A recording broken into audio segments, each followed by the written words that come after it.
tere tulemast stuudiosse. Stuudios on tore ja kallis vaataja, septembri lõpp, üliäge aeg ja tead, kes on külaline? Täna oled saatekülaline sina mõnes mõttes. No ma ei saa sulle esitada miljoneid küsimusi, aga mul on üks küsimus, mida ma tahan esitada ja see on, mis on sinu küsimus? Ehk siis kirjuta meile, kui sul on midagi, mida sa tahad siin saates kuulda just meie kaudu või ütleme noorte teemal või noortega tegelemise või mängimise teemal või mis iganes sul pähe võib tulla. Kirjuta ikka meile. Aga ühe asja ma pean ütlema, sa ei saa olla esimene, sest meile on juba kirju tulnud ja esimesed kirjad me võtame täna ette. Siin on meie kirjad. Nii imelikkusega ei ole, ilma et me oleksime üldse küsinud, on meile tulnud küsimusi. Nad on väga erinevad ja nendele saab vastata ka erinevalt. Aga üks läbiv küsimus on tulnud ja see on tulnud nendelt, kes tegelikult Toresse päris ei olegi kuulunud, aga tahaksid sellest rohkem teada ja on just tulnud küsimusi Tore metoodika, Tore ringi käivitamise kohta ja see on ülihea aeg septembri alguses, sest meie jaoks on september väga tähtis. Koolides lähevad vaikselt käima Tore ringid, kellel oktoobris, kellel juba käib, me teame, et käib, kes on juba ära teinud nii üht kui teist kui kolmandat oma koolis. Aga ma võtan siit siiski selle ühe esimese küsimuse. Mida siis ikkagi vaatajad teada tahavad? Ja see ongi seesama metoodika küsimus. Tore metoodika. Kust ta on tulnud, miks ta on tulnud? Ja selle asemel, et praegu hakata vastama, me oleme teile pannud kokku väga ägeda ja väga sisuka, ma ütleksin. See ei ole mingisugune kokkuvõte ainult emotsioonidest ja lahedatest hetkedest. See on väga sisukas kokkuvõte sellest, mida me eelmise hooaja saadetes oleme juba rääkinud Tore tugiõpilastegevuse metoodikast. Selle tulemisest maale, selle arengust Eestis, sellest, kuidas juhendajad töötavad ja miks seda vaja on. Ja olgu. Ma võtan ühe ümbriku ikka veel, ma ei saa, kui nad juba siin on nii ilusad, tore värvilised. Võtan selle. Ja vaatan, mis siin on. Ahaa! No loomulikult küsitakse kõige praktilisemaid asju. Näidake neid mänge, mis te Tores teete. Mängige meiega siin saates ja see on suurepärane võimalus vaadata jälle eelmise hooaja kõige mängulisemad hetked üle.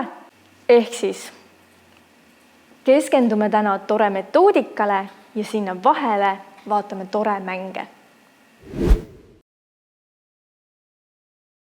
95. aastal ühel hetkel hakkas Aili rääkima, et tead, Soomes on üks hästi põnev asi, selline asi nagu tugiõpilasliikumine, kus teismelised õpilased saanuna siis spetsiaalset koolitust aitavad teisi õpilasi. Et aitavad neid, keda kiusatakse, aitavad tõrjutuid, aitavad kohaneda uutel õpilastel. Ja no minu kõrvadele kostus see nagu midagi väga sellist, kuidas ütelda, ühest küljest väga erilist, aga teisest küljest äärmiselt vajalikku. Nii et Ailil olid juhtumisi olemas Soome koolitusmaterjalid ja tundus, et see koolitusmetoodika ei ole päris see, mida Eesti koolisüsteem ajab ja mida Eesti inimesed vajavad, et see ei sobitu automaatselt Eesti ühiskonda. Mis seal teistmoodi oli? No seal oli kuidagi, meile tundus see veidikene pinnalise võitu, seal oli kuidagi niiviisi, tähendab mitte Soome jaoks, vaid meie jaoks, Eesti jaoks. Et seal oli kuidagi, kui me oleksime hakanud seda koolitussüsteemi rakendama Eestis ka, see oleks eeldanud, et nende laste, kuidas ütelda siis nüüd, kõik siis seisukohad, veendumused, uskumused, mis iganes, mis puudutavad eneseteadvust, enesehinnangut, enesekindlust, et need oleksid pidanud juba olema nagu veidikene teistmoodi, kui meil Eestis on või ütleme oli. Ja Soome ühiskond, nagu me kõik teame, nende ajalugu on veidi teistsugune, seal on asjad teistmoodi, ega me ei saa automaatselt kõik üle kanda. Ja siis me tõelise avantüürina 2 tarka jutuvärkides istusime kokku, pidasime päris mitmeid kordi aru, mis me nüüd siis teeme ja kust me peale hakkame. Tulemus oli see, et meil oligi esialgne koolituskontseptsioon, mille taustal oli ka sügavamalt nagu kontseptsioon sellest, kuidas noor inimene areneb, kuidasmoodi toimub koostöö õpilase ja õpetaja vahel. Ja lõpuks meil oli olemas kontseptsioon. Ja seal on sellised märksõnad nagu õpilaste vahelised suhted, õpilase ja õpetaja suhted, tugiõpilased, pedagoogiline psühholoogia, suhtlemistreening, sotsiaalne õppimine, õpilase omavalitsus, psühhokliima, suhtlemispsühholoogia. Mulle tundub, et see on midagi sellist, et vaat, kuidas see on, et tolm koguneb kogu aeg, eks ju. Kogu aeg peab tolmu pühkima. Ja kui on kuskil tolm, tõmbad, näiteks näpuga, eks ju, tõmbad, jääb triip järgi. Kohe näha, midagi on tehtud, eks ju. Või siis lausa õnnestub kogu tolm ära pühkida. Nii, aga minu meelest tore ei ole päris see tolmu pühkimise koht. Tore on pigem see peeglisse vaatamise koht. Et vaatan, uurin, mis on, kuidas on, milline ma olen, kuidas ma kuskilt poolt paistan. Ja vaata, aga peeglisse vaatamine jälge ei jäta. Seal pole kohe näha, et praegu keegi vaatas, eks ju. Ja sinna tuleb päris palju ja päris tihti vaadata, eks ju. Ja seda vaatamist harjutada. Alati ei saa püsida jäigalt plaanis. Et kunagi ei saa sellise koolituse plaani teha väga detailselt ette ja nõuda enese käest ja teiste käest, et püsitaks selles plaanis. Kuna sa tegelikult ei tea, kuhu interaktiivne töö sind viib ja mis seal tegelikult üles tuleb. Ja see oli väga hinnaline, kuidas me Aliga mõnikord vaatasime keset seminari, teen selle silma küsivalt. Ja üks meist küsis, mis nüüd? Teine, teeme nii. Ja sealt läks natuke teisele rajale. Püsides selle pearaja lähedal, aga läks natuke teisele rajale. Ja tuli vahel välja ootamatuid asju, mida me ei osanud oodata, aga mis olid mõnikord äärmiselt positiivsed ja mis olid alati väga õpetlikud. Tule! Mikse! Ei ole! Nii, aga Bella! Nii läks see. Tule siia. Bam.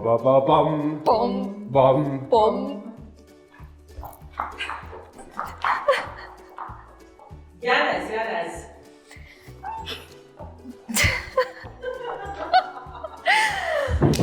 Kui tore. Kuulge, nugi. Sinna tulevad need, kes tahavad täpselt teada saada, mis see tore on.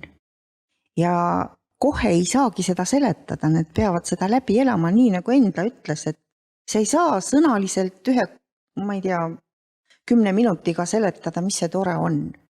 Jube kiusatus on mingisugune trafarette siin välja käia umbes niimoodi, et elu algab kodust ja suhted perekonnast ja nii edasi. Et need on nagu ABC. Ja nüüd ma toon paralleeli, et näiteks ärikoolitustes, organisatsioonikoolitustes, juhtimiskoolitustes iga päev toob tohutult palju igasuguseid uusi märksõnu, metoodikaid, iga tegija on äkki mingi guru, tal on oma mingisugune koolkond ja nii edasi. Ja kui hakkad vaatama seda sisu, siis nende uute märksõnade taga on kõik need vanad A, B, C. See tore juhendaja käsiraamat on ka omamoodi nagu ju aabits, eks ju, suhtlustõdede juurde, ja sellise tore olemise juurde. Et minu meelest selles mõttes on see hästi õnnestunud. Kui me vaatame siin, see on ka jaotatud, eks ole, värvide järgi, siin on mingisugused teemade plokid, 20 teemat, kui alguses oli meil 10 tundi, siis nüüd oli 20 tundi. Näed, et siin on ju kõik kirjutatud, et mille jaoks see koolitus siis veel vaja on. Ja ometi on ja see koolitus on hästi mahukas. Et see on ainult tehniline pool see raamat, eks ole, aga see sisu, see on palju sügavam. See on ilmselgelt sellepärast niimoodi, et kui me lähme teistele midagi pakkuma või teistega midagi tegema, siis me peame selle omal nahal läbi tegema. Kogema peab, aru saama peab, sest see, kui me loeme ja aru saame, on üks asi, see on ilmselt nagu algus, kust üldse edasi on võimalik minna, aga siis peab ikkagi seda kogema, tunnetama ja siis jõuab nagu päriselt kohale ja me saame ka aru, et mida meie teeme, nende inimestega teeb, ehk siis õpilaste ja õpetajatega, kes koolitusel osalevad. Ja igast koolist oli siis 4 noorega koos üks sellist tööd tegema motiveeritud õpetaja, keegi täiskasvanud. Ja nii me alustasime. Esimene ring käis meil nii, et meil 3 3-päevast seminari Andi Neemel ja üks seminar oli siis eraldi õpetajatel ehk siis juhendajatele. Ja kui ma Üllele rääkisin, et Ülle peaks midagi tegema, et igas klassis võiks olla kuidagi selline süsteem, et igas klassis on selline õpilane, kes on väga hea kuulaja, kes märkab oma kaaslasi ja kelle juurde võiks alati minna nagu nõu küsima või kes teab, kust abi saab. Ja Ülle nagu ta oli, ma tean, kuule, meil on just vaja kedagi tore koolitusele saata. Ma mõtlesin, mis asja? Ma polnud kuulnudki ja mõtlesin, kahtlane värk, eks ju. Sa tead seda? Jaa.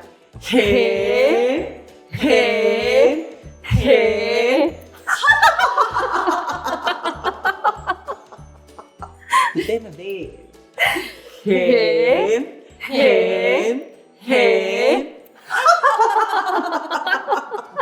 Kuulge, aga te teate, milline on torekate lembikharjutus? See on see sentimeetri naer.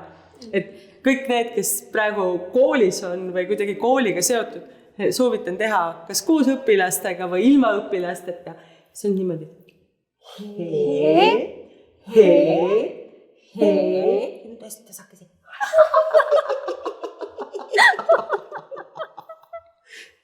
Ega keegi ei näinud. Jah, see on siuke hästi salajane.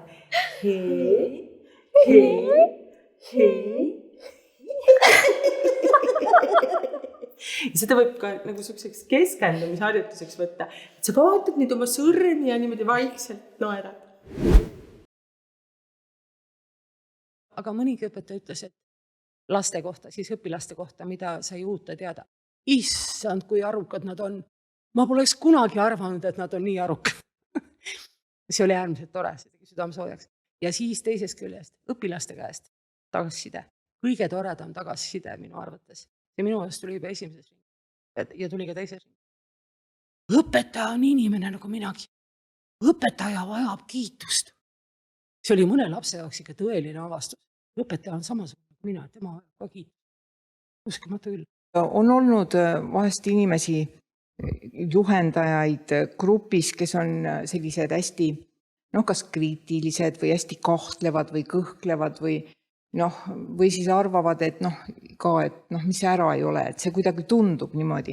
Ja siis pärast on näha, kuidas nendest inimestest saavad kõige paremad sellised kaasteelised või asja vedajad ja nad on siis ka hiljem jäänud, et ilmselt on see tunnetuse koht nagu ära olnud. Mõnel käib see tore klikk, eks ju, väga kiiresti ja kergelt, eks ju. Sa saadki aru, et keegi on torekas kohe, eks ju, ja mõnel võtab kauem aega ja siis me naerame ikkagi see, et selle pisikute külvamine käib justkui heas mõttes, et kelles hakkab see seeme idanema seal. Tagasiside koolituse kohta oli ühelt torekalt, kes ütles, et nüüd ma usun, et töö ja lõbu saavad käsi käes käia. Et ära tõestatud. Et lõbusas vormis, toredusega tehtud väga tõsine ja sügav töö. Ja selliseid asju on tõeliselt rõõm kuulda. Ja üks poiss kirjutas, ma õppisin, et sõbrale võib oma murest rääkida. Ja meile tundus see kuidagi, et kuidas ta õppis seda, kas ta enne ei teadnud. Siis tuligi välja. Ta elab ise ka 2, kes on väga napisõnaline, neil läheb päevi, kui nad üldse ei räägigi peaaegu midagi. Ja tema tõesti õppis, et sõbrale võibki rääkida. See ei ole midagi erilist, see ei ole häbiväärne, see ei ole nõrkuse tunnus. Sa võidki rääkida sõbrale murest. Ja ei juhtugi midagi. Ja see sama poiss 3. päeval tegi esimest korda suur lahti. Ja üks asi veel, mis mind isiklikult võib-olla kõige rohkem üllatas ja rõõmustas, õpetajate tagasiside enda kohta. Et nii paljud õpetajad ütlesid, et kui palju ma sain eneseteadlikult. Ja see oli väga kõva sõna. peale selle isikliku arengu, mis siit, eks ju, täiskasvanud inimesena ka siit saada, on see, et need inimesed, need tore inimesed, eks ju, seal kaadri taga, näiteks Epula Tšau ja sina, Marju, ja tõesti nendest noortest inimestest, kes täna on õpetajatena, koolitajatena, kes on kuskil kaitseväes või kes on juba lapsevanemad, saadavad mulle beebipilte, eks ju, et need inimesed on väga väärt, mis sellega kaasa tuleb. Ja on ka muidugi selliseid füüsilisemaid harjutusi, näiteks, et tõsta käed üles, mõlemad käed. Üks käsi liigub sul ainult alla, üles. Issand, ja need alla, üles. Proovi. Alla, üles, alla. Ja teine käsi liigub keskele, alla, keskele, üles. Keskele, alla, keskele, üles. Ja siis proovid koos. Üks liikus üles alla, samal ajal teine läks keskele, ja? Nüüd, kui see üks käsi alla jõuab, teine jõuab üles tagasi. Rahulikus tempos, ja saad harjutada. Kas või teleka ees, õhtul voodis, kedagi ei sega. Ja, väga hästi. Ma teen parem. Nii et midagi uut kindlasti ja muidugi on ka igasuguste osutamiste ja muude asjadega, et variante on igasuguseid ja tegelikult ongi see, et see tore on tekitanud huvi otsida igasuguseid põnevaid uusi asju ja see on üks leidudest. Ma olen kooliinimene, ma töötan koolis ja teen seda väga-väga hea meelega.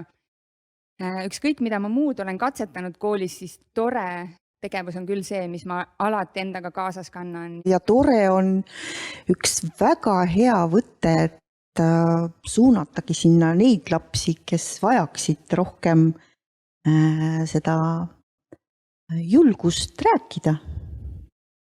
Mina olen väga rahul.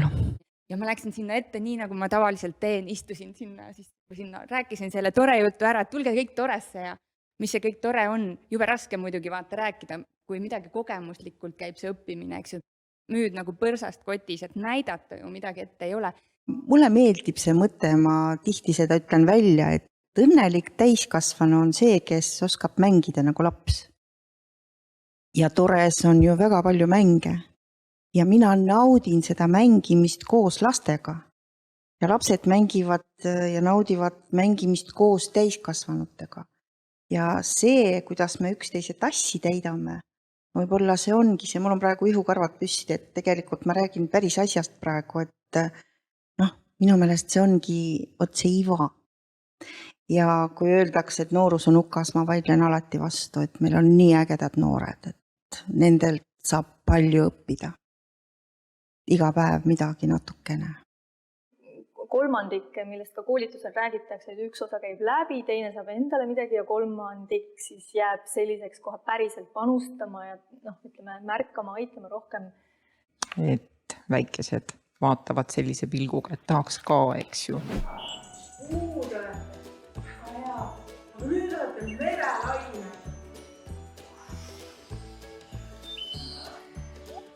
Super, nüüd on kõik lõvi. Jaa, nüüd on meil elevandid. Kuidas see kägad? Harjutame. Ja nüüd olete muinud maasikama ja arved maasikad. Ja mis ta nüüd on? Jänesed. Jänesed. Võidisigi hüpata. Jaa, väga hea. Ja nüüd on kõik siilid. Siilid. Kuidas sa siilid? Jaa, nüüd oled sa terav pliiats.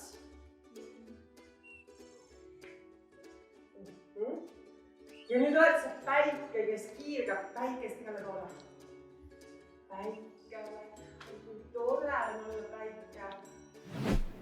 Ja mina olen küllalt näinud ka gümnaasiumi õpilasi, kes on torega kokku puutunud ju või lausa läbi teinud ja siis ikka tahavad veel, ikka tahavad ka, et neilegi võiks olla, nii et seda kasvu. Kuulge, enim küsitud küsimus. Tihti küsitakse, kas ma võin mitu korda ka tores käia? Et mis värk sellega on? Mis teie teate? Ja ikka võib ja on käidud ka. Mis siis juhtub? Ja minu kogemus on selline olnud, et see on see, et järjest sügavamale läheb, eks ju. Et kui algul tundub see põld või pind hästi suur ja lai olevat, eks ju, siis kui siis juba teist korda peale tulla, siis saab sügavamalt kaevata.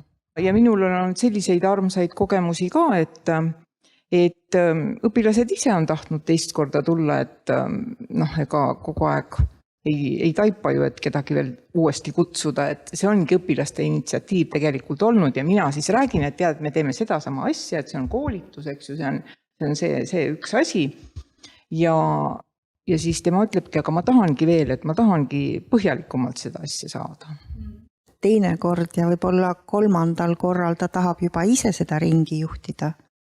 Ja seda võimalust on ka olemas ja meil koolis praegu üks 8. klassi tüdruk veabki seda tore ringi. Et meie oleme Anneliga seal abiks talle aruteludeks, et läheks natuke sügavamale. Tuleb ilusti toime ja nii hea, kui suunab tähelepanu ja annab sõna noor, mitte täiskasvanu, et me oleme seal lihtsalt samasugused nagu kõik ringid. Ja teistmoodi kõik see käib, see palju põnevam. Siis meie juba vaatame, et vot nii ja meie juba hakkame märkama selliseid häid asju, mis on teistmoodi. Vaata, mis tähendab ikkagi see, et inimene ei ole üksinda. Sest ma mäletan ju Endla ja Nadežda olid, Nadja, nagu me teile kutsusime muidugi, olid mõlemad ju Valgast. Ja nad töötasid meie jaoks nagu tandemid. Ja nad innustasid üksteist või teineteist. Ja see selline tandemtöö või koostöö, minu meelest see on hästi iseloomustav märksõna torele üldse. Ja see on elujõu enam-vähem nagu garantii. Koletised võidavad alati ära kääbikuid, siis nad astuvad neile kogemata peale. Need võidavad ära need. Aga haldjad, nagu torekadki oma imeliste võimetega, võidavad ära ka kõige hirmsamad kollid, kes meie sees on. Ja väikesed kääbikud on nii imeväikesed, et neid ei näe, isegi torekad vahel. Ehk siis haldjad. Ja nemad võidavad ära siis haldjaid. Kontrollime korraks teadmisi, siis hakkame mängima. Jah, just. Mitte tore ring, vaid nõiaring. Ei, see ikkagi headus võidab lõpuks. No nii. Aga kontrollime kõigepealt teadmisi. Keda võitsid ära kollid? Haldjad. Ja, aga kellele kollid peale astusid? Kääbikutele. Ja keda siis haldjad ära võidavad? Ei, haldjad võitsid ära kollid. Okei, hakkame mängima. Kollid võitsid ära... Ja väiksed võitsid ära haldjad. Just, väga hea. Ja kui mina ütlen 1, 2, 3 tore, siis mõlemad võistkonnad näitavad seda häält ja liigutust väga-väga ilmekalt, Marju. On ju? Mis me just kokku lõpule? Ja, nii et korraks on sosistamise aeg.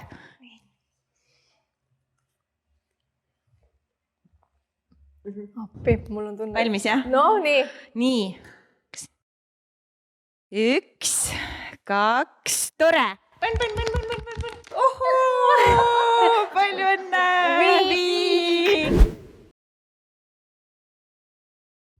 Ja nüüd ma mõtlesin, et millised oleksid tänased märksõnad?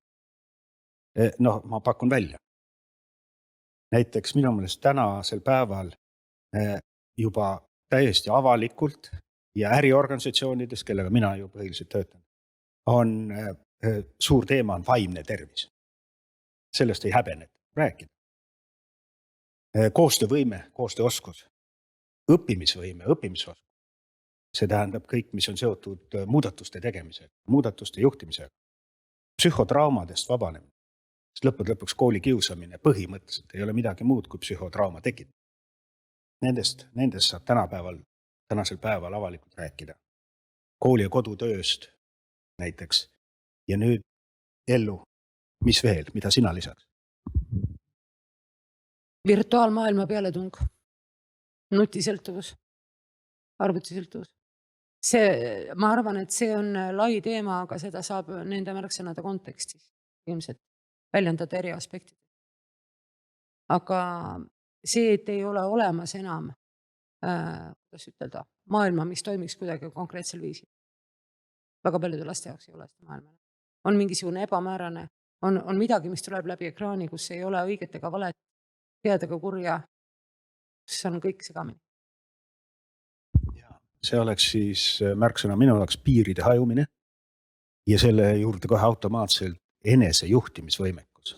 Et keerukus toobki esile meie võimalused. Ja mina ikkagi ütlen, et ka oma igapäevatööd tehes olen ma selline ressursikaevaja, ükskõik mis mõttes siis, et kust seda ressurssi siis otsima peab, et inimeses on ju kõik olemas, et hakkama saada ja toimida. Ja see aitamise ülesanne on siis see üles otsida ja tores tegelikult ju samamoodi.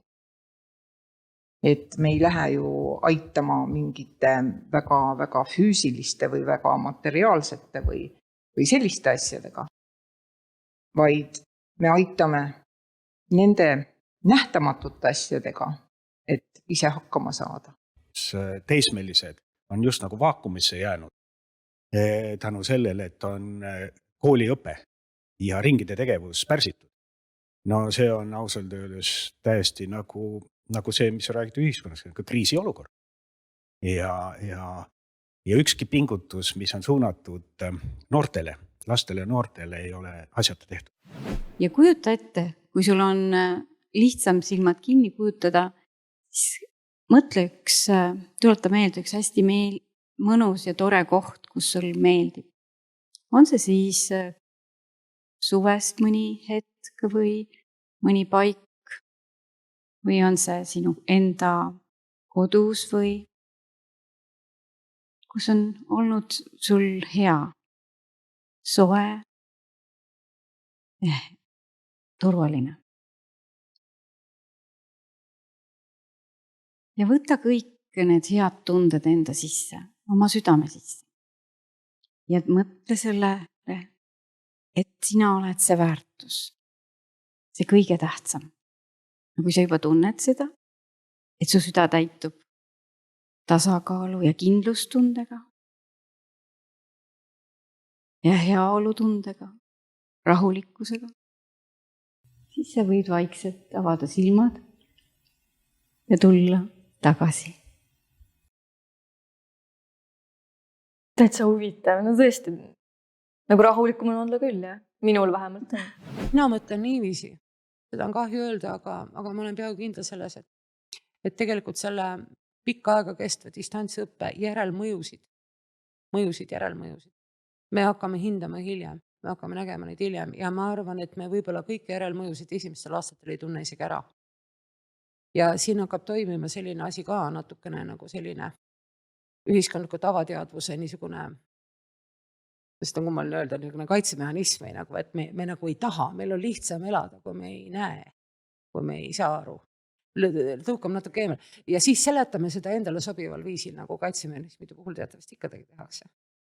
Ja leiame, et see nagu on kellegi teise asi, see on kõik võimalik igasuguste muude, ma ei tea, perekonna, kelle iganes koolijuhtkonna, õpetajate asi, aga jah, selle koha peal ma ütles küll, et neile kõrgetele otsustajatele seal tarkust ja jõudu, tõesti ma sooviksin selget pead, et ma ei tea, et väärtustada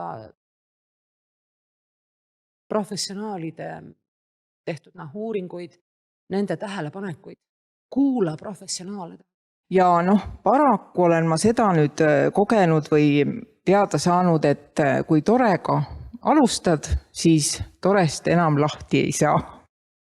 Või siis, et kui veidi ilusamini öelda, siis see jääb eluks ajaks külge. Ja hipodroomil on hobused, meil oleme hobused ja hobused, mida teevad, kappavad. Te teedke ka kaasa kõik, eks ju, jah? Kappavad kiiresti niimoodi ja siis tee peal võivad olla ees mõnikord takistused. Näiteks kappad ja kurv paremale. Nii.